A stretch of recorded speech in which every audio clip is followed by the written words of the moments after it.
In early 1959, a group of young hikers embarked on a journey through the treacherous Ural Mountains in western Russia.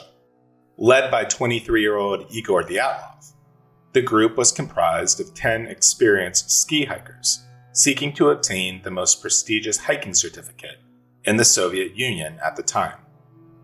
Their goal? To reach Mount Otorten, and the trek they selected was rated at the highest level of difficulty. On January 23rd, the group began their journey by train, ending up in Vizhe on January 25th.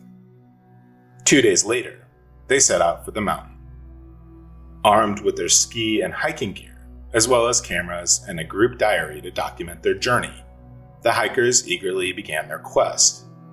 But just one day into the trip, 21-year-old Yuri Yudin would turn back due to severe joint pain brought on by persistent health problems. He bid the group farewell, leaving the remaining 9 hikers to complete their journey. A journey that would unfortunately prove to be their last.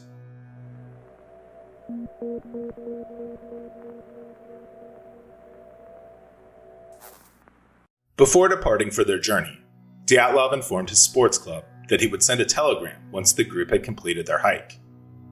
They were expected to finish the trip by February 12th, but Dyatlov warned that the group may be delayed given the unpredictable weather conditions. When weeks went by and there had been no communication from the hikers, their families grew increasingly worried. With an underlying feeling that something had gone horribly wrong, they pushed for a rescue team to begin searching for the young hikers. What they would find would be just the start of a decades-long mystery that puzzles researchers to this day. On February 26th, the rescue team located the group's abandoned campsite. But what they found was just the first of numerous terrifying discoveries. The hikers had set up camp in a clearing about 100 meters from the peak of what translates to Dead Mountain. Upon discovery, their tent was in shambles, half torn down and blanketed in snow. The group's belongings were still inside the tent, but their bodies were nowhere in sight. Strangely, the tent was determined to have been sliced open from the inside. Even more peculiar was that the footprints found trailing away from the tent appeared to indicate that the hikers fled at a walking pace, barefoot or in socks. The rescue team followed these footprints, and about a mile away from the camp, the first 2 bodies were found wearing only their underwear. Their remains were found under a large tree that's branches had been broken, leading investigators to believe the men had climbed the tree to search for their campsite.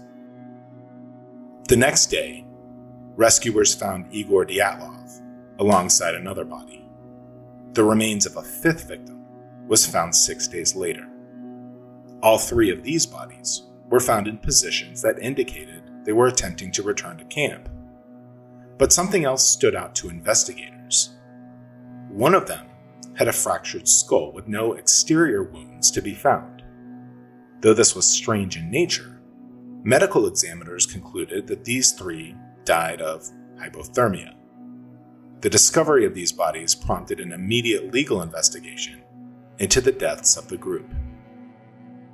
It took an additional 2 months for the remaining 4 hikers to be located. On May 4th, the remains of the final 4 hikers were found in a ravine buried under several meters of snow. These 4 bodies were found dressed more appropriately for the weather than the others, leading investigators to believe that they had taken the clothes from the already deceased team members in an effort to keep warm and stay alive. Inexplicably, however, the clothing articles on these bodies were found to be radioactive. The discovery of these last 4 bodies changed the entire course of the investigation, as the injuries were some of the most perplexing investigators had seen. One hiker had a badly fractured skull, and 2 others had major chest injuries, including crushed ribs. Even stranger, Ludmila Dubinina's tongue was missing. Not one of these 4 hikers had notable outward trauma. Doctors presume that their injuries must have been caused by an inhuman level of force, and the only comparable cause imaginable could be that of an extreme car crash. This leaves us to wonder, what could cause such devastating internal injuries without leaving so much as a scratch on the hiker's skin? The 10th hiker, Yuri Yudin, served a key role in investigating the scene. He was able to successfully identify gear that belonged to the group, but there were a handful of items that he didn't recognize. Yudin found a cloth, skis, and glasses of mysterious origin. The cloth's markings appeared to have what Yudin described as military ties, leading him to theorize that the military had a hand in his friends' deaths. This theory has become one of the most widely accepted by researchers. Even some family members and friends close to the late hikers have expressed their belief in the government's involvement in the case. One theory states that a Soviet test missile may have gone awry, spreading radiation and killing the hikers, or sending them in a panic to escape. On the other hand, many point to a force of nature as the cause of the hikers' deaths. The possibility of an avalanche burying the tent would explain the deaths caused by hypothermia, and would clarify why the tent was ripped from the inside, seeing as the hikers may have felt that they were trapped. However, this theory does nothing to explain the radioactivity found on articles of clothing, and still leaves the mystery of Dubinina's missing tongue. Despite these uncertainties, the Russian government has leaned into this as their lead explanation. The most popular theory, however, is that something completely unknown to man is to blame. In February and March of 1959, several reports of bright orbs in the sky had surfaced. One of the photos uncovered from the group's belongings even includes a photo of these orbs. This theory might hold some weight, as it could very well explain the radioactivity and injuries incapable of being caused by a human.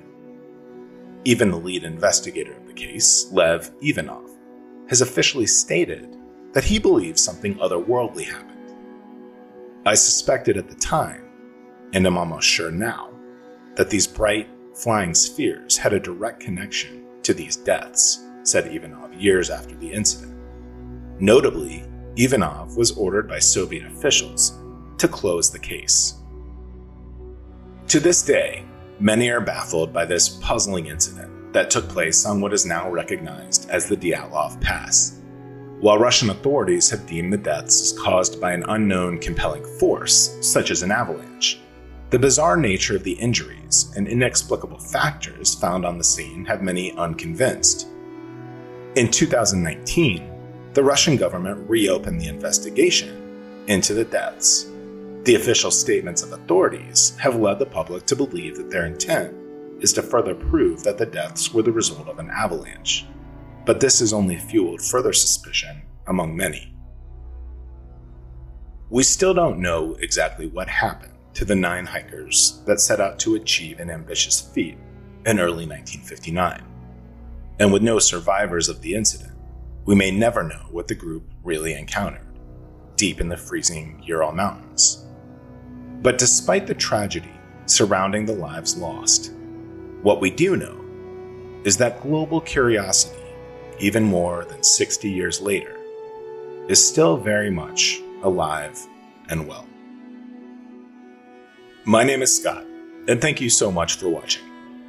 We're a group of curious and passionate humans creating documentary-style content for those who share our curiosity, ask questions, and seek to dig deeper in a world where almost everything isn't quite what it seems. We are Mystery Syndicate.